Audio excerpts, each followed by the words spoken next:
Muito bom dia, manhã de domingo e o Viva Mais abre o mês com o melhor da informação em saúde e qualidade de vida. No programa desta semana você vai ver uma entrevista sobre câncer bucal. Você sabe o que é ceratocone? Como falar sobre morte com as crianças? Veja também, conheça o Centro de Diagnóstico da Unimed Sergipe. E ainda, a receita de hoje é guacamole, uma iguaria típica da culinária do México, imperdível. O Viva Mais já está no ar.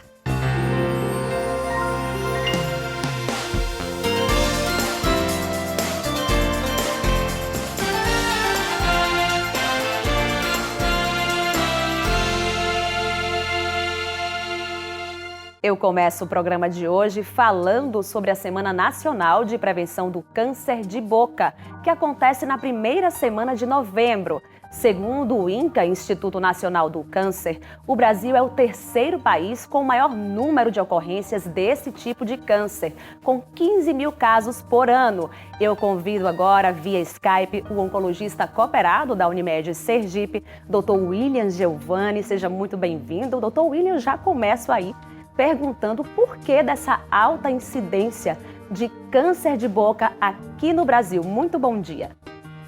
Olá, bom dia. Realmente um tema muito importante.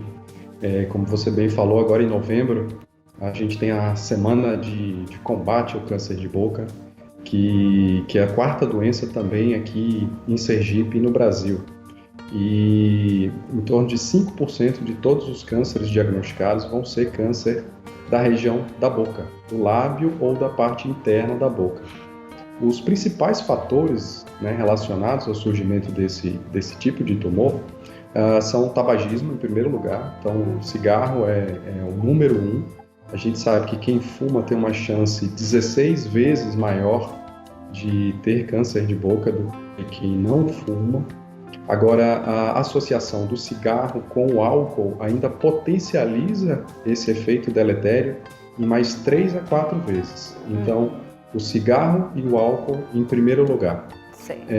Para o câncer de lábio, a exposição ao sol é o primeiro fator. Vem crescendo também, ultimamente, a questão do HPV como detecção para o câncer de boca. Então, um importante trabalho científico recente de uma grande instituição já mostrou que em torno de 30% dos casos, principalmente em pacientes mais jovens, abaixo dos 40 anos, estavam relacionados ao HPV. Entendi. E quais são aí os sinais e sintomas mais frequentes, né? Se bem que quando eles aparecem, não sei se porque já está numa situação aí mais avançada, como é que é isso? Em torno de 60% dos casos, de forma geral no Brasil, são diagnosticados em estágios ainda avançados, né? Então, essa é o grande objetivo dessa semana que a gente está passando agora, de alertar as pessoas para que a gente consiga reverter essa estatística, né? E que, se surgirem esses casos, a gente espera que não surjam, mas que sejam detectados precocemente. Então, todo mundo tem que ficar muito atento ao surgimento de manchas, sejam manchas de coloração avermelhada, mais forte, ou manchas de coloração mais branca, mais brancacentas também, que podem ser lesões relacionadas ao início do surgimento de um câncer, ou podem ser lesões que a gente chama de pré-malignas, que podem virar um câncer no futuro, né? Então, essas manchas avermelhadas, ou essas manchas mais brancacentas são lesões de alerta. O surgimento de tumorações e feridas na boca que não cicatrizam dentro de 15 dias. Então, surgiu uma ferida, uma afta, vamos chamar assim, na boca e já tem 15 dias e ela não cicatrizou, não passou, esse incômodo ainda permanece, é preciso procurar um profissional da área de saúde, seja o seu dentista, o seu médico, mas procure que esses são sinais importantes de alerta, principalmente para quem fuma. Outros sintomas já são de neoplasismo em situações mais avançadas, como dificuldade de engolir, um sangramento, já seriam sintomas em situações mais avançadas, é o que a gente espera evitar. Verdade. Doutor William, a grande questão, como sempre, é o diagnóstico precoce. né? Porque essas visitas regulares ao dentista já servem também para esse diagnóstico aí antecipado, né? E acredito que uma higiene oral também deve favorecer, deve ajudar. Como é que é? Sim, sem sombra de dúvida, né? A gente sabe que uma boa higiene oral, a gente sabe que a má higiene oral é como se fosse um cofator, né? Às vezes restos alimentares, né? E restos que podem provocar algumas reações químicas, podem induzir a essas lesões pré-malignas, principalmente. Então, uma boa higiene oral vai sempre contribuir. E visitas regulares vão contribuir para isso, sem sombra de dúvida, e para ajudar no diagnóstico precoce. Já que o câncer de boca, ele tem aí uma relação também com o HPV, vamos só dar uma reforçada em que idade meninos e meninas podem tomar a vacina contra o HPV. A vacina ela está disponibilizada hoje em dia até pelo sistema público de saúde, né? Já tem um bom tempo, em clínicas privadas também. E meninos e meninas, a partir dos 7 anos de idade, já podem procurar um posto de saúde ou procurar o seu pediatra para receber a vacina, né? E a gente sabe que a vacina tem grande impacto na prevenção, não só no câncer de colo de útero, mas também no câncer de cabeça e pescoço e de pênis. Vamos falar um pouquinho das chances de cura desse câncer de boca. Quais são os tratamentos aí hoje disponíveis? O principal tratamento hoje disponível é o tratamento cirúrgico, né? Então, a partir do diagnóstico, o diagnóstico ele é feito por uma biópsia, né, que é a retirada de um fragmento, de uma amostra, que é encaminhado para um laboratório de anatomia patológica, é feito a análise, confirmando ou não. Então, quando é confirmado, a gente precisa fazer alguns exames para saber em que estágio se encontra a doença, né? Nos estágios mais iniciais, o tratamento preconizado é a cirurgia, né? E muitas vezes somente a cirurgia. Quando a gente tem uma lesão um pouco mais avançada, a gente precisa muitas vezes acrescentar posteriormente à cirurgia a radioterapia ou algumas vezes a radioterapia e a quimioterapia. E para os casos mais avançados, além da quimioterapia, hoje em dia também já temos a disponibilidade de utilização de drogas-alvo e da imunoterapia, que já é uma terapia mais avançada, né, disponível hoje em dia para algumas situações e alguns casos do tratamento do câncer de boca. É isso aí, vamos cuidar então da saúde da nossa boca. Dr. William, muito obrigada pelas suas informações e pela sua participação aqui no Viva Mais. Obrigado, à disposição. Ok. No próximo bloco, ceratocone, uma doença que atinge a córnea e pode resultar em transplante. E ainda, Centro de Diagnóstico da Unimed Sergipe é moderno e tem tecnologia de ponta. Não saia daí, o Viva Mais volta já já. Vem daqui, de dentro um forte sentimento. Vem do coração, em todos os momentos. O nosso cuidado vem de dentro. Cuidar dos sergipanos, essa é a nossa vocação. E ela está presente em cada uma de nossas unidades. Unimed Sergipe, o nosso cuidado vem de dentro. O nosso cuidado vem de dentro.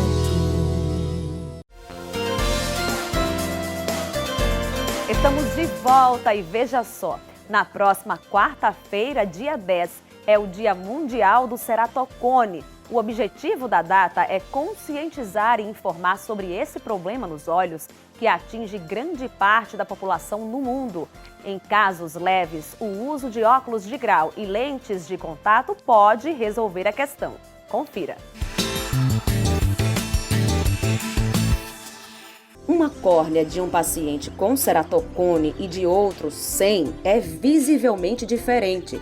Enquanto uma apresenta curvatura normal, a outra mostra uma curvatura semelhante a um cone. E esse crescimento da córnea é um crescimento anômalo. Ele não é um crescimento regular. Cresce em partes na região mais inferior, às vezes até mais superior, mas de forma irregular. E isso faz com que os óculos eles não corrijam adequadamente a patologia. a visão não fica boa só com óculos, a não ser nos casos iniciais de ceratocone. O simples ato de coçar ou esfregar os olhos é um fator de risco para o desenvolvimento da doença. Por isso, pacientes alérgicos tendem a apresentar a patologia com mais frequência, apesar de fatores hereditários também serem uma grande causa. Sara e Bruna são 2 pacientes com ceratocone. Os sintomas foram surgindo e progredindo a passos largos. Logo sentiram no dia a dia o peso de conviver com o problema. Eu fui diagnosticada com ceratocone acho que com 5 anos. E aí eu precisei do primeiro transplante com 13 anos. Depois, novamente, já com 18 mais ou menos, vim do doutora André, a visão já estava bem embaçada. E aí ela sugeriu, nós recorremos novamente ao transplante de córnea. Minha visão estava turva, muito turva, não estava conseguindo enxergar nada. Foi quando aí minha mãe me trouxe para fazer o exame de vista e ela falou que eu precisava fazer uma cirurgia de córnea. A especialista alerta para os primeiros sintomas. Na verdade, é a baixa de visão. É aquela adolescente que começa a ter a visão borrada e a gente vai e troca os óculos, daqui a pouco já, com um pouco espaço de tempo, já está novamente com a visão borrada. Então, é importante, por isso que é importante anualmente que os adolescentes sejam vistos, as crianças e adolescentes sejam vistos, porque por causa do crescimento, muitas modificações podem surgir no olho. A busca pelo diagnóstico se inicia com o exame clínico. Uma simples medida da ceratometria, que é a medida da curvatura da córnea, isso já desconfia. Às vezes chega um paciente com a visão 100%, mas a gente olha aquela curvatura muito alta, a gente já desconfia. Vamos fazer uma topografia, vamos fazer uma tomografia para a gente pesquisar melhor e a gente pega ali um ceratocone, e isso é muito importante que esse diagnóstico seja feito precocemente, para que ele possa ser orientado em pequenos cuidados e também para que a gente acompanhe essa evolução e, vamos dizer assim, interfira em algum momento se isso for necessário.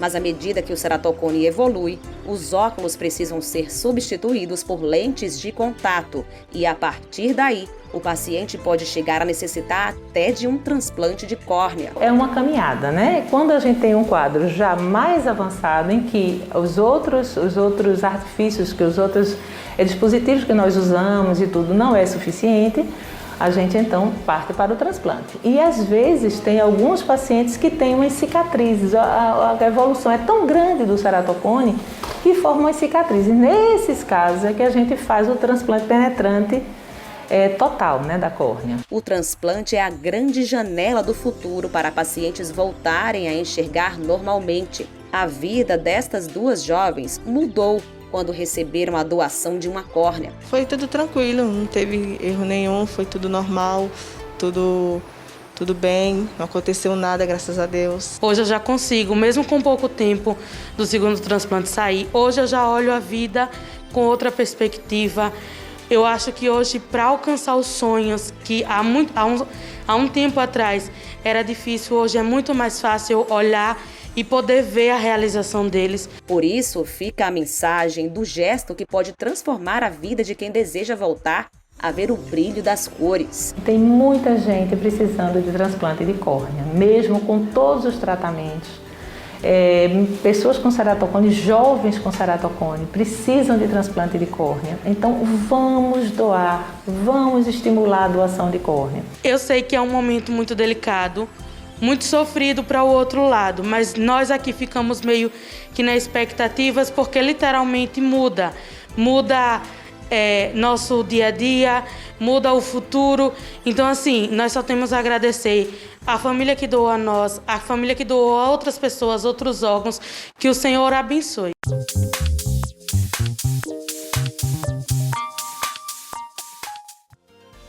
Você vai conhecer agora o Centro de Diagnóstico da Unimed Sergipe.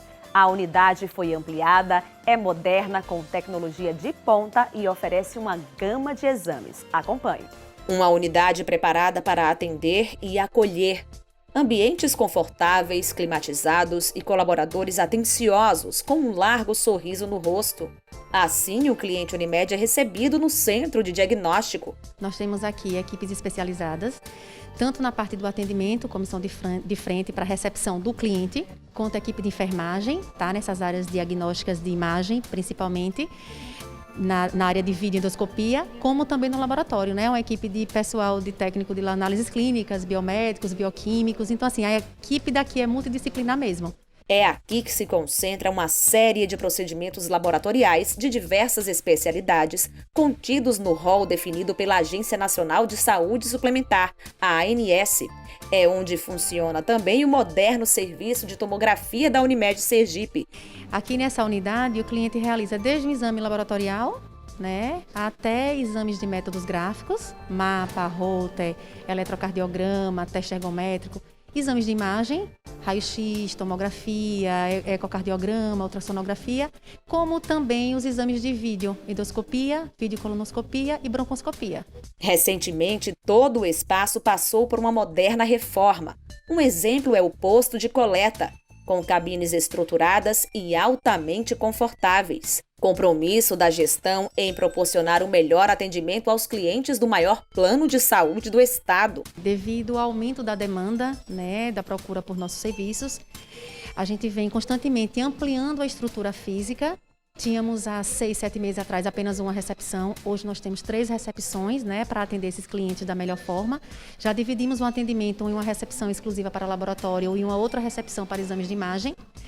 E, além disso, já estamos com projetos de abrir outras unidades em outros locais, tanto na cidade quanto no interior, com centros diagnósticos, exatamente neste mesmo modelo que temos aqui, acoplado também a centros clínicos. Os laboratórios são um diferencial. O que existe de mais moderno está aqui. São 9 salas equipadas.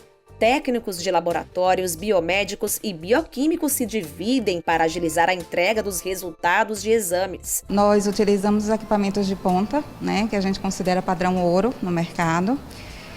E associado a eles tem as metodologias que são mais sensíveis, mais precisas e que chegam a um diagnóstico mais exato, né, de algumas doenças. Durante a pandemia, a Unimed Sergipe instalou um laboratório específico de biologia molecular para o diagnóstico da Covid-19. Nós somos o primeiro laboratório particular, né, a apresentar esse serviço para os usuários de plano Unimed. E, bem recentemente, a gente ativou o atendimento de exames particulares, que inclui também esse tipo de exame. O casal Vera e Carlos sente na pele o jeito de cuidar Unimed. Eles não medem os elogios à estrutura e a todo o serviço que são ofertados. Eu fui fazer um exame da coluna e quando saí, eu falei para o rapaz que Deus conservasse ele assim, do jeito que ele me atendeu, maravilhoso. Porque às vezes a gente vai fazer um exame e sai constrangida, né? Mas esse rapaz foi maravilhoso. Agora meu esposo saiu do consultório, também da sala, dizendo que nunca vi uma pessoa tão educada igual a pessoa que atendeu ele também. Foi fazer um exame, uma ultrassom. Maravilhoso. A Unimed está de parabéns.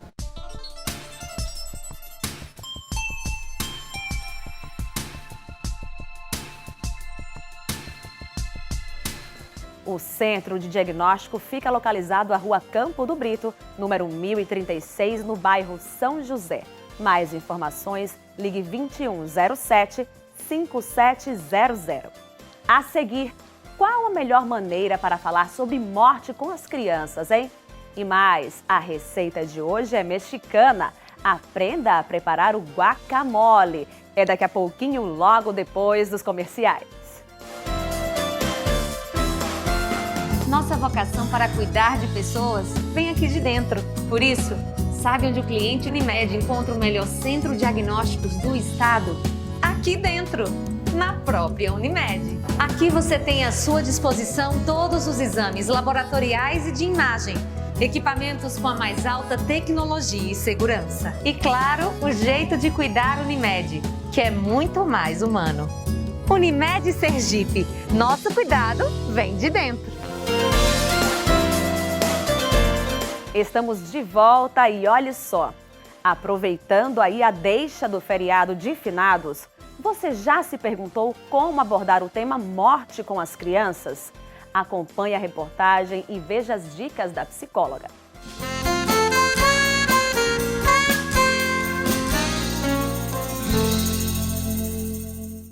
Se há uma certeza nesta vida, é a da morte.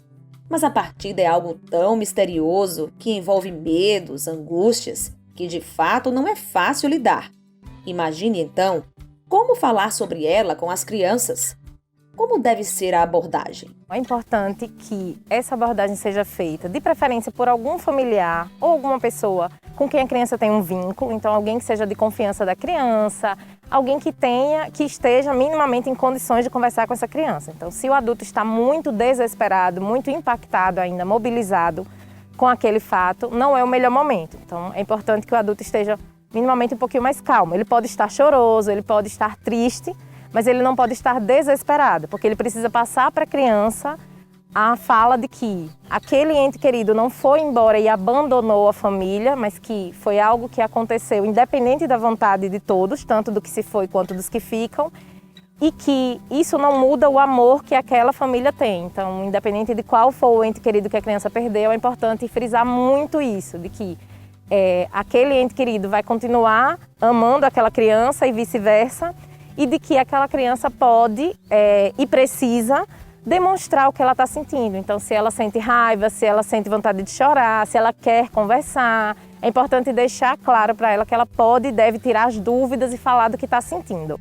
Segundo a psicóloga, mesmo quando se recorre a artifícios lúdicos, há de se ter cautela para não confundir a cabeça da criança. A verdade deve prevalecer. O lúdico sempre é importante quando a gente fala de criança, claro que adequando à idade. Então, usar imagens, usar livrinhos, historinhas é bem interessante. De repente, até exemplos de outras crianças que a pessoa conviva, que a família conviva e possa ter tido perdas também.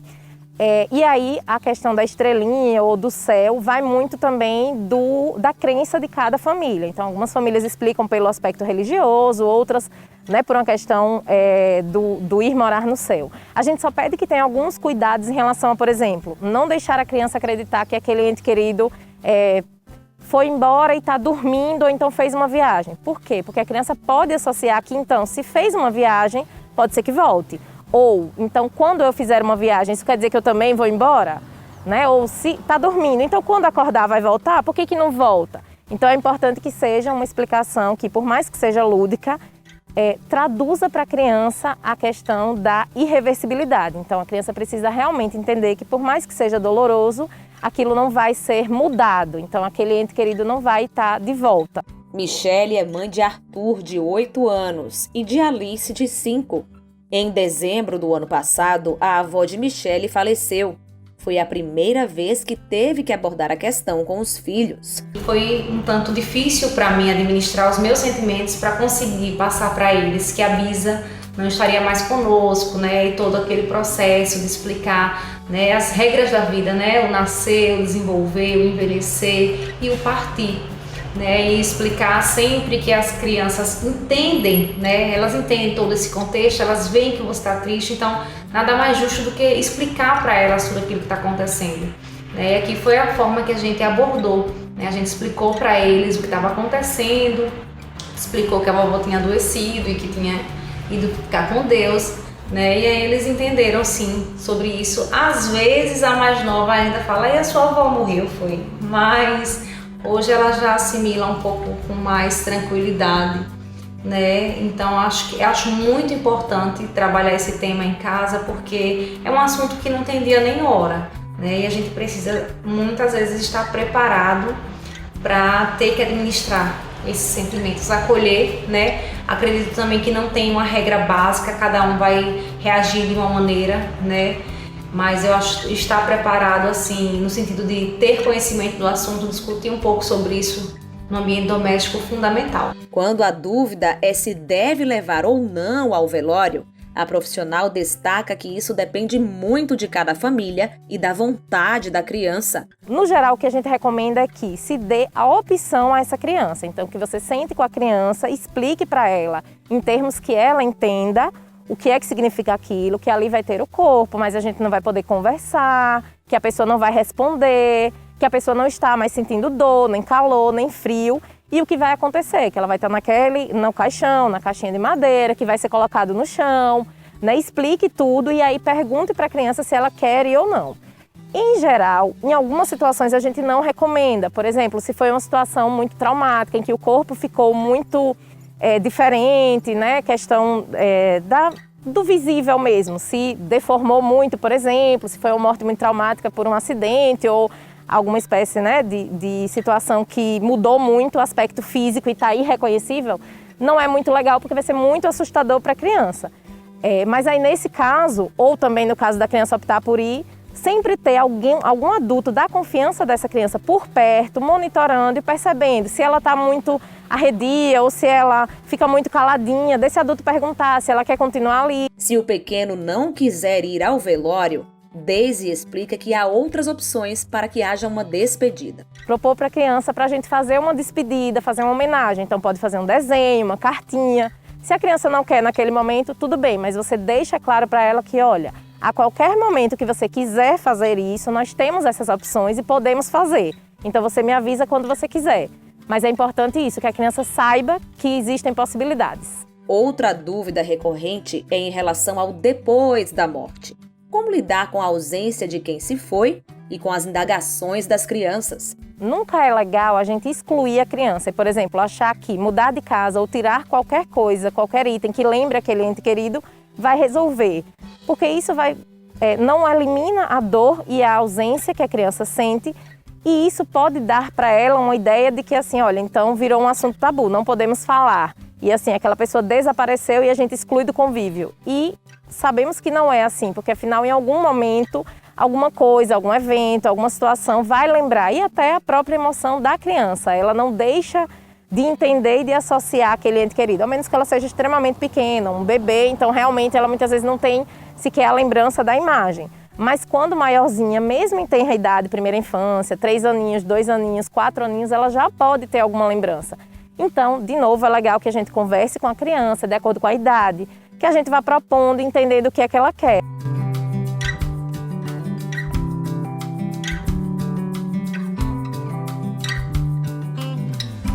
É isso aí, o diálogo é fundamental sempre e a abordagem correta também, né? E agora vamos à receita de hoje, guacamole, um prato salgado, típico da culinária mexicana e que tem muitos adeptos no Brasil.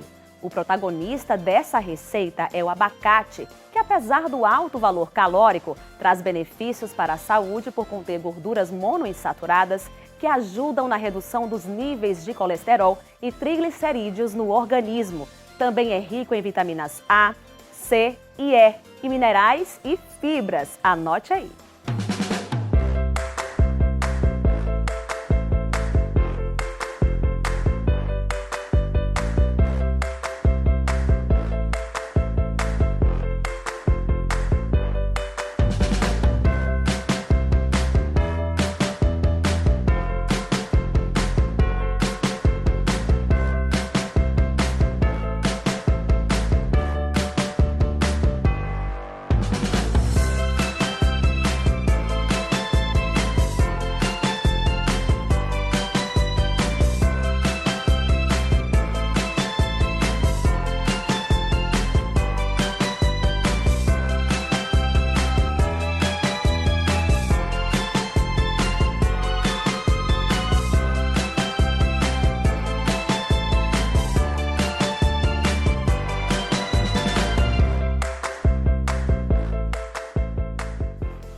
O guacamole pode acompanhar nachos, tortilhas ou pães e serve até como um molho para saladas.